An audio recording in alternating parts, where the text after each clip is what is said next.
Hello guys, কেমন আছেন সবাই? আমি সোহাগ ফ্রম সোহাগ 360। তো আজকে টিউটোরিয়ালের বিষয় হচ্ছে সুপারম্যান।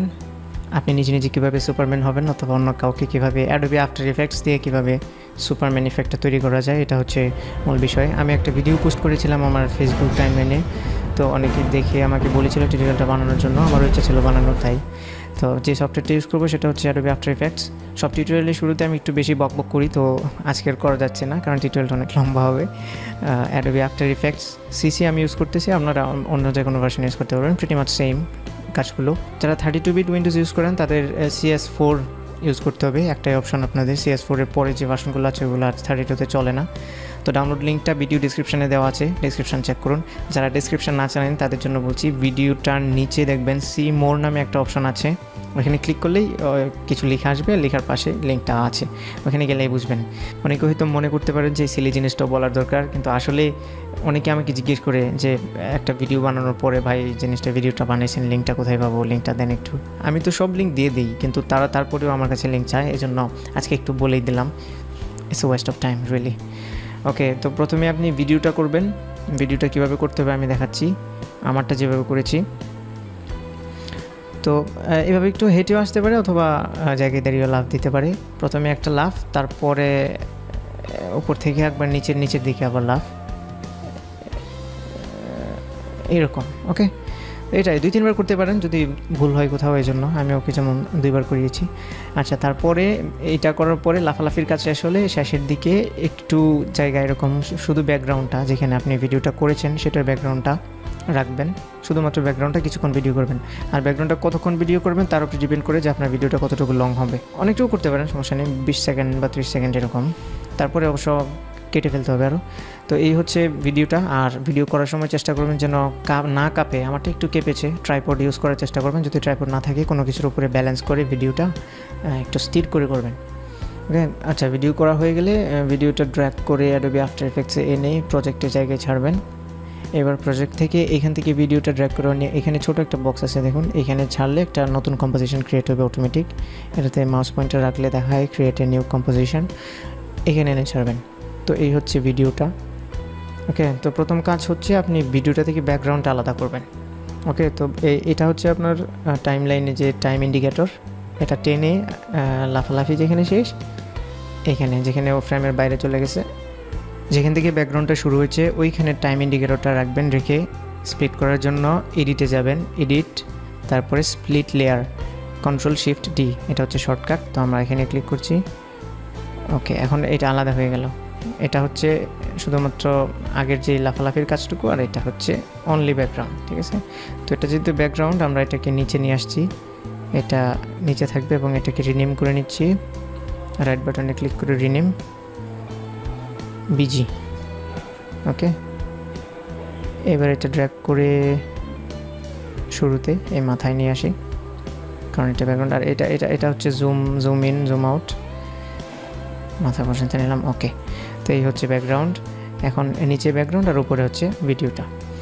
এখন আমরা যে কাজটা করব, এই ফ্লাইং ইফেক্টটা ক্রিয়েট করব। তো উপরেরটা যেটা, এটা আচ্ছা, এটা এখন রিনেম না করি, পরে করব। এটা একটু জুম করে নেবেন ভালো করে। জুম করার পর এখানে একটা জায়গায় এনে আপনাকে থামতে হবে, নির্দিষ্ট একটা জায়গায়। তো ফ্রেমগুলো একটা ফ্রেম করে এদিক ওদিক নিতে হলে এখানে ক্লিক করবেন। এখানে ক্লিক করলেই একটা ফ্রেম আগে পিছনে যাবে। ওকে, তো যেই জায়গাটুকুতে দেখবেন যে একটু সোজা হচ্ছে, একেবারে আবার বেশি উপরের থেকেও নেবেন না, তাহলে একটু অদ্ভুত দেখা যাবে। আর চেষ্টা করবেন পাটা যখন মাটিতে লাগানো থাকে তখন যেন ওই হাতটা সোজা থাকে। আমার এখানে একটু ভুল হয়েছে ওর ভিডিও করাটা, পাটা মাটিতে থাকা অবস্থায় যেন হাতটা সোজা থাকে, তাহলে সুবিধা হয়। আচ্ছা, এটা আমি কীভাবে নাড়াচ্ছি, এটা হচ্ছে মাউসের স্ক্রোল যে বলটা আছে না, যেটা উপর নিচে ঘোরায়, ওই বলটা চাপ দিয়ে ধরলে এরকম হ্যান্ড টুল আসবে। আবার এখানেও হ্যান্ড টুল আছে, এটা সিলেক্ট করে তারপর নাড়াচাড়া করা যায়। তো এই কাজটা না করে শর্টকাট হচ্ছে মাউসের স্ক্রলিং বলটা চাপ দিয়ে ধরে ঘোরাবেন, আর বলটা এইভাবে ঘোরালে জুম ইন জুম আউট হবে। ওকে, তো এই ভুলটা যেন না হয় আপনারা, সমস্যা নেই, এটা যদি হাতের উপরে থাকে তাহলে একটু রিয়াল দেখা যায়, এটা একটু পরে বুঝবেন। তো যেহেতু হয়নি আমি এখান থেকে নিচ্ছি এটাই। তো এরকম একটা জায়গায় যেখানে হাতটা সোজা হয় কিন্তু পাটা মাটির কাছাকাছি থাকে, ওই জায়গাটাতে এনে থামবেন, ঠিক আছে? এই টাইম লাইনটা আর কি, এটা এখানে এসে রাখবেন। এবার উপরের যে ভিডিওটা আছে আমাদের ব্যাকগ্রাউন্ডটা একটা আর উপরের ভিডিওটা এটা। তো আমরা এটাকে ডুপ্লিকেট করব, এটাকে উপরেরটাকে। এটা করার জন্য আপনি কন্ট্রোল ডি প্রেস করবেন, কন্ট্রোল ডি প্রেস করলে এটা ডুপ্লিকেট হবে। তো উপরেরটা যেটা এটাকে আমরা ওড়াবো, এটা আমি ফ্লাই লিখে নিচ্ছি, ফ্লাইং, ওকে, তো ফ্লাই যা কিছু দিতে পারেন। এখন এই জায়গাটুকুতে যেখানে আমি বললাম যে হাতটাও সোজা থাকবে এবং পাটা মাটির কাছাকাছি থাকবে অথবা মাটিতে লাগানো থাকবে, তখন এই লেয়ারটা এখানে সিলেক্ট করবেন, টাইম ইন্ডিকেটরটা এখানে রাখবেন, রাখার পরে layer, time and fridge frame, okay, fridge frame এখানে দেওয়ার পরে এখানে এই ফ্রেমটা ফ্রিজ হবে। অর্থাৎ এখন এই জায়গাটা একটা স্টিল ইমেজ হয়ে গেছে, মানে আগে ভিডিও ছিল এখন একটা পিকচার হয়ে গেছে এটা, ওকে। তো আর একটু জুম ইন করে নিই। এখন কাজ হচ্ছে এই ভিডিওটা যেখানে আপনার ফ্রিজ ফ্রেম আছে এই জায়গাটায় উপরে ভিডিওটা ক্লিক করে আল্ট বিগিনিং ব্র্যাকেট, আল্ট চেপে ধরে বিগিনিং ব্র্যাকেটে ক্লিক করবেন, তাহলে দেখুন প্রথমটুকু কেটে গেছে। আবার নিচেরটুকুতে ক্লিক করে alt ending bracket, okay, end bracket যেটা শেষ ব্র্যাকেট, এটাতে ক্লিক করলে এরকম আসবে, ওকে। তো এখন যে কাজটা হচ্ছে দেখুন এখানে এই ভিডিওটা এখানে চলতেছে চলার পরে এখানে এসে ফ্রিজ হয়ে যাবে, ওকে, ঠিক এই জায়গাটাতে এসে থেমে যাবে। আচ্ছা, এটা আরেকটু জুম করে নিয়ে আরেকটা ফ্রেম কমালাম, ওকে। তো এই হচ্ছে ফ্রিজ। এখন আমরা কাজটা করব এটাই, ওকে, যেটা ফ্রিজ হয়ে গেল। এই ফ্রিজ যেটা আছে এটা শুরুতে, একদম শুরুতে ক্লিক করবেন, ক্লিক করার পরে এটা এইটুকু আমরা কাটবো। যারা ফটোশপ পারেন তারা হয়তো বুঝতে পারবেন, এটা কাটবো আর কি পুরোটা। তো কাটার জন্য যে টুলটা লাগবে সেটা হচ্ছে পেন টুল, এই যে এই টুলটা পেন টুল, ওকে। তো এই পেন টুলটা সিলেক্ট করে নেবেন, সিলেক্ট করে মার্ক করবেন পুরোটা। এখন এই মার্কিংয়ের বিষয়টা অনেকে হয়তো নিখুঁতভাবে করতে পারবেন না, এতটা নিখুঁতভাবেও করার দরকার নাই, ঠিক আছে। এটার মধ্যে মোশন ব্লুর থাকবে, এই জন্য সমস্যা নেই। জাস্ট যে শেপটা আছে যতটুকু পারেন আর কি নিখুঁত হবেন, একেবারে আবার বাইরে নেবেন না, যতটুকু সম্ভব নিখুঁতভাবে করবেন। আর অতটা নিখুঁত হওয়া লাগবে না, মোশন ব্লুর থাকবে এটাতে।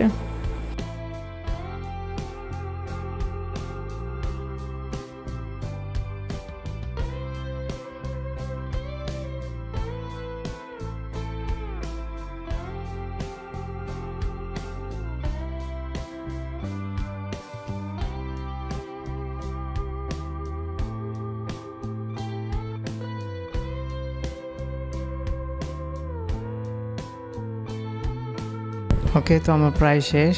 এখানে ক্লিক করে শেষে এনে একবারে যেখানে শুরু করেছিলেন ওইখানে এনে ক্লিক করে ছাড়বেন, ওকে।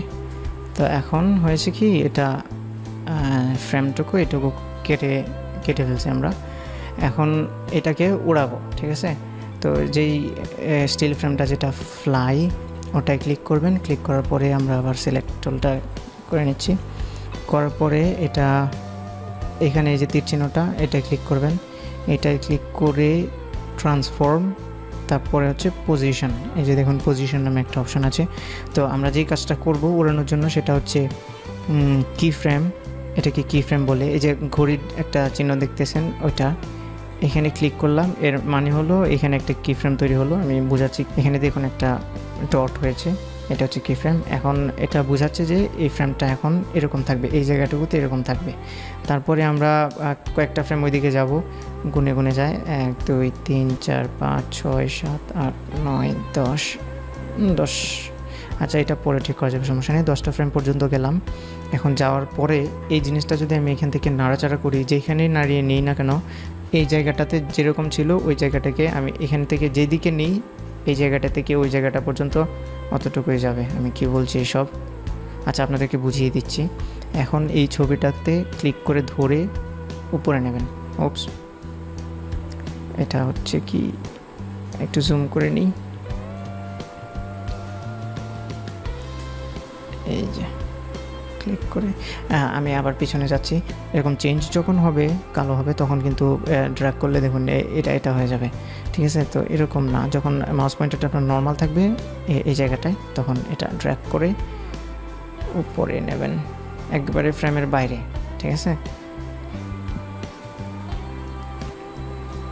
ওকে, এই জায়গাটাতে এখন ম্যাজিকটা দেখুন, আমি কি ফ্রেমটা বোঝাচ্ছি আপনাদেরকে।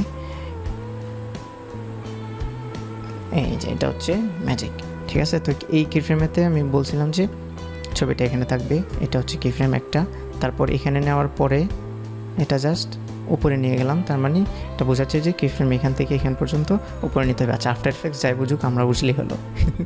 তো অলরেডি কিন্তু আমরা একটা মানে সুপারম্যান বানিয়ে ফেলেছি, ঠিক আছে। এটা আনমার্ক করে দেখুন,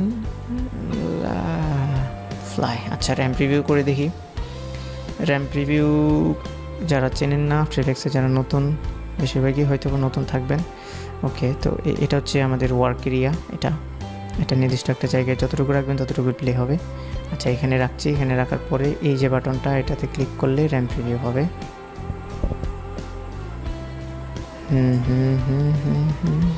দেখি। আচ্ছা, এটা মনে হচ্ছে যেন অনেক স্লোলি উপরে উঠলো। তো এই স্লোটাকে ফাস্ট করার জন্য জাস্ট কি ফ্রেমটুকু আগে নিয়ে আসবেন, যত আগে আনবেন তত বেশি ফাস্ট হবে। আবার দেখি, ঠিক আছে। আরেক ফ্রেম আগে নিয়ে আসি। ওকে, সুপারম্যান। আরও ফাস্ট করতে চাইলে আরেকটু কাছে নিয়ে আসবেন। বুম, হ্যাঁ এবার ঠিক আছে। আবার দেখি, বাহ। আচ্ছা, তো এইখানে আরও কিছু কাজ করা যায়। সবচেয়ে গুরুত্বপূর্ণ কাজ যেটা হচ্ছে, দেখুন এখানে যখন ও উপরে উঠতেছে, আছে মার্ক করা, এটা মনে হচ্ছে যে ফেক। এটা যখন আস্তে করে যখন উঠতেছে, যদি খালি চোখে কোনো জিনিসকে আপনি খুব দ্রুত চলতে দেখেন তাহলে সেটা একটা মোশন ব্লুর অ্যাড হয়, আবার ক্যামেরায়ও সেটা তেমনই হয়। তো এখানে হচ্ছে না, এই জন্য এটাকে একটু মোশন ব্লুর অ্যাড করতে হবে। মোশন ব্লুর অ্যাড করার জন্য প্রথমে এখানে ক্লিক করবেন, enable motion blur for all layer, এটাতে ক্লিক করবেন। ক্লিক করে এই যে ফ্লাই যেটাতে আছে, এটা এই যে এই মোশন ব্লুরের বক্সটার নিচে এখানে ক্লিক করবেন। ওকে, এখন দেখুন এরকম ঝাপসা হবে মোশন ব্লুর। আর এই মোশন ব্লুরটা যদি না থাকে তাহলে নিচে টগল সুইচ মোড, এটাতে ক্লিক করলে দেখুন থাকবে না মোশন ব্লুর, এটা আবার টগল করে দিলে আসবে।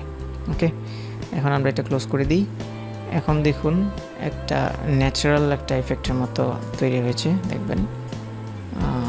এখন আর বোঝা যাবে না। আচ্ছা, ওর হাতটা একটু বাঁকা ছিল, এই জন্য হয়তো বা হালকা একটু বোঝা যেতে পারে। তো আপনারা ভিডিও করার সময় এটা খেয়াল রাখবেন যেন হাতটা সোজা থাকে, ঠিক আছে। আর আমি ট্রাইপডে করিনি ভিডিওটা, একটা ইটের উপরে ব্যালেন্স করে করেছিলাম, এই জন্য হালকা একটু মুভমেন্ট দেখা যাচ্ছে ক্যামেরার, এই যে শেক। ওকে, আচ্ছা, তো আমরা মোটামুটি কিন্তু ইফেক্ট তৈরি করে ফেলেছি।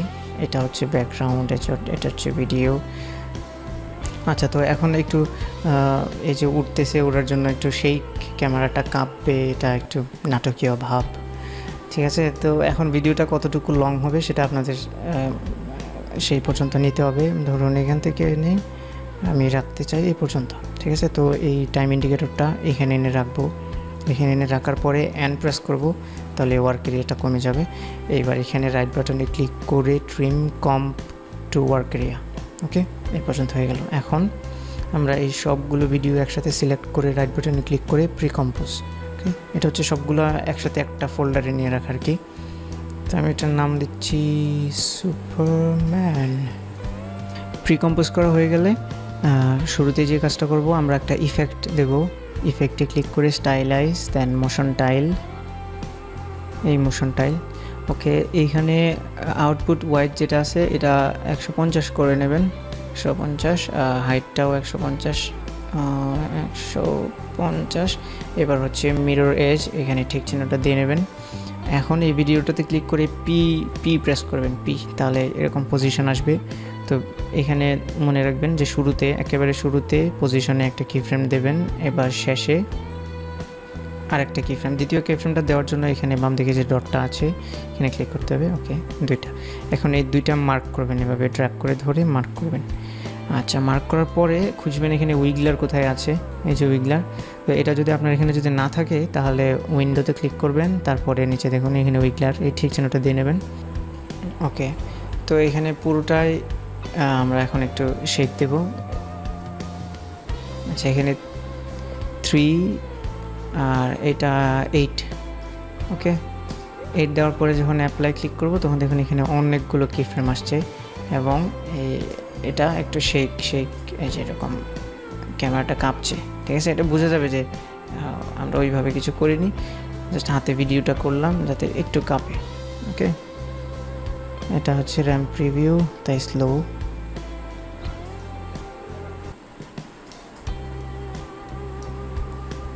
Wait to fly. ওকে, আচ্ছা, তো আমরা এইটা হচ্ছে পুরোটা ভিডিও কাঁপছে, আমরা একটা জায়গায় একটু বেশি কাঁপাবো, এটা হচ্ছে এই জায়গাটায়, এইখানে।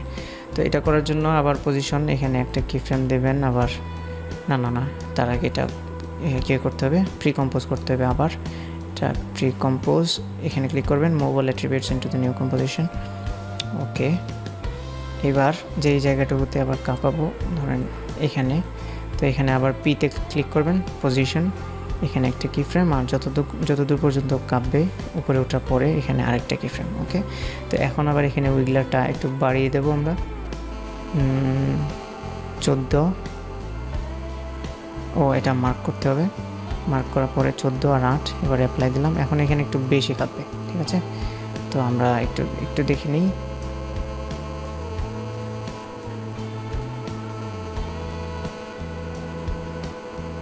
এই যে একটু বেশি কাঁপছে। ওকে, তো আজকে আমি এই পর্যন্তই রাখবো। যে ল্যান্ডিংটা, আজকে ভিডিওটা অনেক বড় হয়ে গেছে, তাই ল্যান্ডিংটা আমি দেখাচ্ছি না। যারা বুঝতে পেরেছেন তারা যদি নিজে করতে পারেন তাহলে ভালো, আর যদি না করতে পারেন তাহলে পরবর্তী টিউটোরিয়ালের জন্য ওয়েট করুন, পরবর্তীটাতে দেখাবো কিভাবে ল্যান্ড করতে হয়। ওকে, তো এই ছিল টিউটোরিয়াল, আশা করি আপনাদের ভালো লেগেছে। হ্যাঁ, ভিডিওটা আপনারা যদি এক্সপোর্ট করতে চান তাহলে এক্সপোর্ট করাটা একটু ঝামেলার বিষয়। অ্যাডোবি আফটার এফেক্টসে এখানে ক্লিক করবেন, export added to render queue, এখানে ক্লিক করবেন, এখানে আসবে রেন্ডার কিউ, তারপরে রেন্ডারে দিয়ে দেবেন। ওকে, এটা যদি না বুঝেন তাহলে ইউটিউবে সার্চ করবেন, আরও রেন্ডারিংয়ের বিভিন্ন টিউটোরিয়াল আছে, এটাতে দিলেই রেন্ডার হবে। ওকে, তো এই হচ্ছে টিউটোরিয়াল। কোনো সমস্যা থাকলে অবশ্যই আমাকে জিজ্ঞেস করবেন, আমার ফেসবুকের লিঙ্কটা ভিডিও ডেসক্রিপশনে দেওয়া আছে। ভালো থাকবেন, দেখা হবে পরবর্তী টিউটোরিয়ালে। অনেক লম্বা হয়ে গেছে, সরি। ওকে, যদি ভিডিওটা ভালো লাগে অবশ্যই আমার চ্যানেলে সাবস্ক্রাইব করবেন, ভিডিওটা একটা লাইক দেবেন, কেমন হলো মন্তব্যে জানাবেন, এবং আপনার বন্ধুর সাথে অবশ্যই শেয়ার করবেন। Thank you, tata.